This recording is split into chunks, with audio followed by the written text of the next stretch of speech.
In my eyes, there's no doubt that Lee Chong-wei is one of the greatest players who ever walked on a badminton court. And especially his rivalry with Lin Dan is totally unmatched in our sport, and we all should be thankful that we could witness it for almost 2 decades.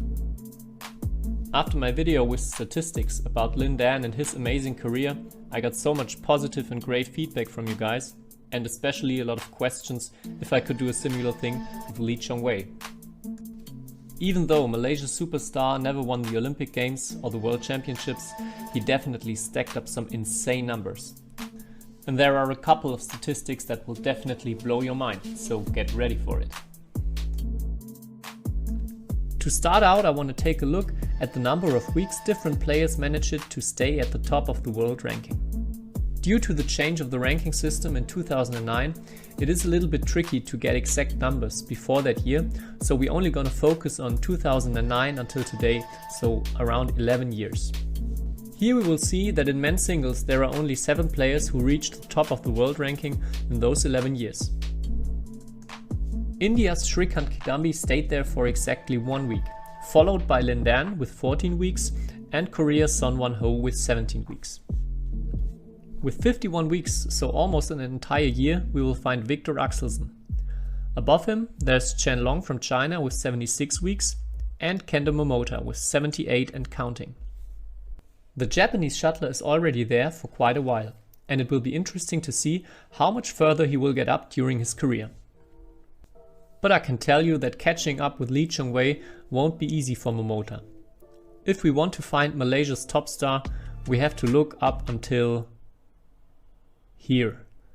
At the insane number of 310, so about 6 years, he was at the world number 1 during the last decade. To stay on top of everybody else, you can probably imagine that you need a lot of wins and especially a good winning percentage throughout your career. And this is the next thing I want to focus and look on, the total wins and the winning percentage of different men's single players. This stat here shows both things. So the higher you're up, the more wins you have, and the more you're at the right side, the better is your winning percentage.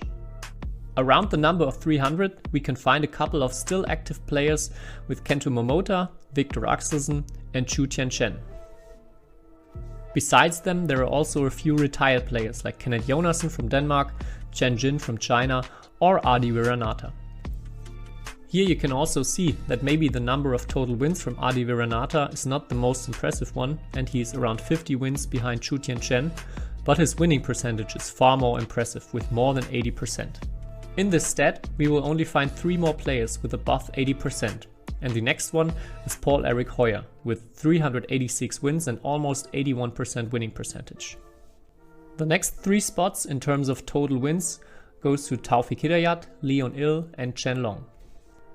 If we finally jump over the mark of 500 wins, we will only find a few players left. Peter Gade with 503 wins and a 76.4 winning percentage just made it over that mark. But after him, we have to make a huge step. A step of 170 wins and almost 7% in winning percentage to be precise. With 673 wins and 83.4% winning percentage, we find Lin Dan. But Lee Chong-wei managed it to top both of these numbers. 721 wins and even 1% more, so 84.3% in winning percentage throughout his entire career. Just to get into perspective what you need to do to get to those numbers, just play 10 tournaments a year, reach the final of every single one of them and do that over 14 years. Then you are around that area of Lee Chong-wei here.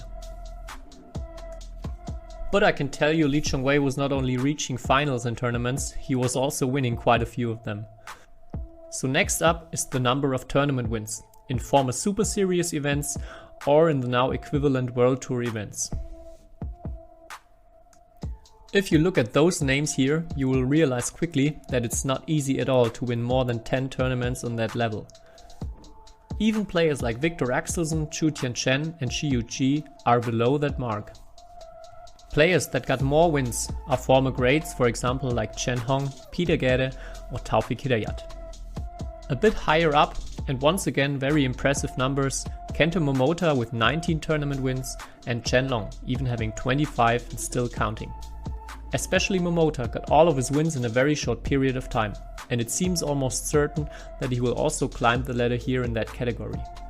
But even if Chen Long is not that far away, it will be a lot of work to catch his compatriot Lin Dan sitting at a number of 41 tournament victories. But even if he gets to that number, he still needs 10 more wins to break the record from Li Chongwei with 51 titles.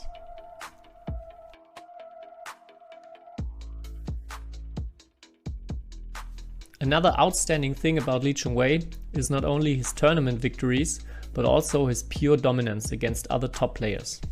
Something you can clearly see when you look at the head-to-head statistics. In this chart I want to show you the 10 best head-to-head matchups in terms of plus-minus rating from different top players. Here with Anthony Ginting, for example, we can see a +6 because here he has 6 wins and 0 losses against one opponent. Here is an opponent who he has even beaten 8 times, but also has 4 losses, so that would mean a +4.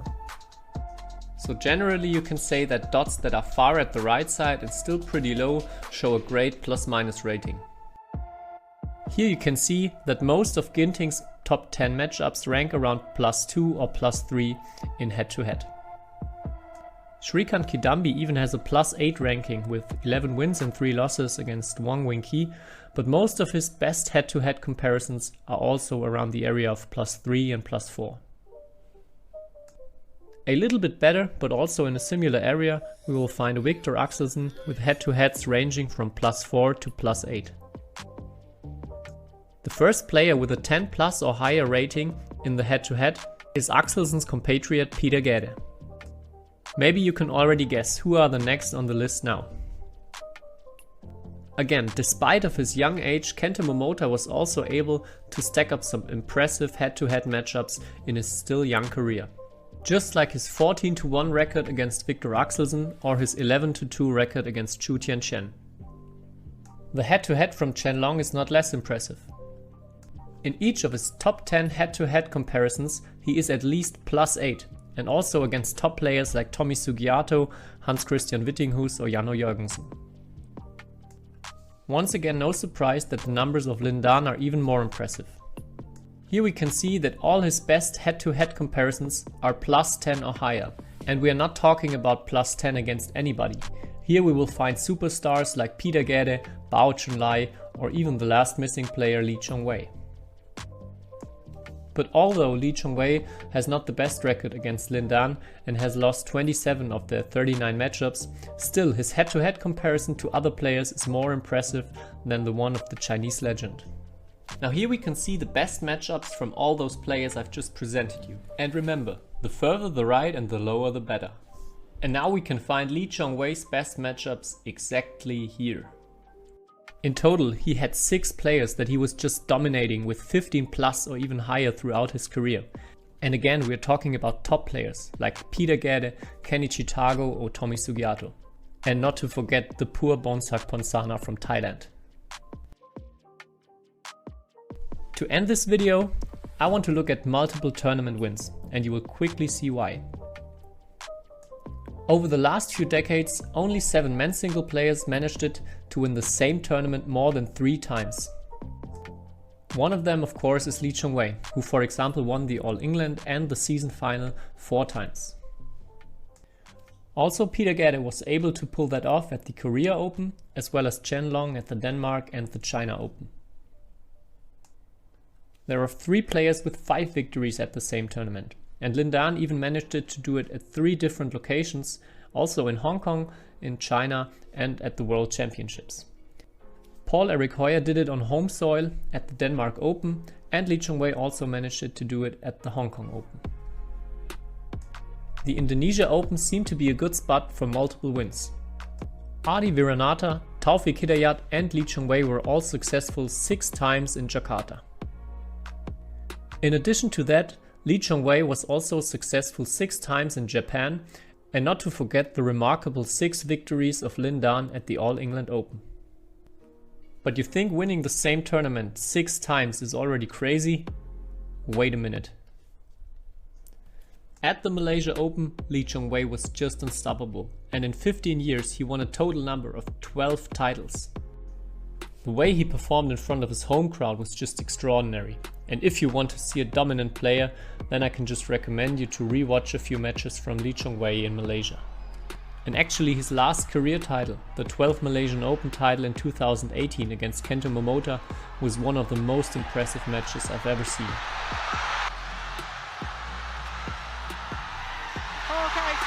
He's won his 12th Malaysian Open title. Thanks for watching, guys. I really hope you enjoyed this video, and I want to give a big shout out to Jens Christensen from Badminton Statistics, who helped me to get all these numbers and stats about Lee Chong-wei and all the other players. And if you're interested in more numbers and statistics about badminton, definitely check out the description below. I will link the channel of Badminton Statistics there. As usual, a quick reminder in the end, don't forget to hit the like and the subscribe button.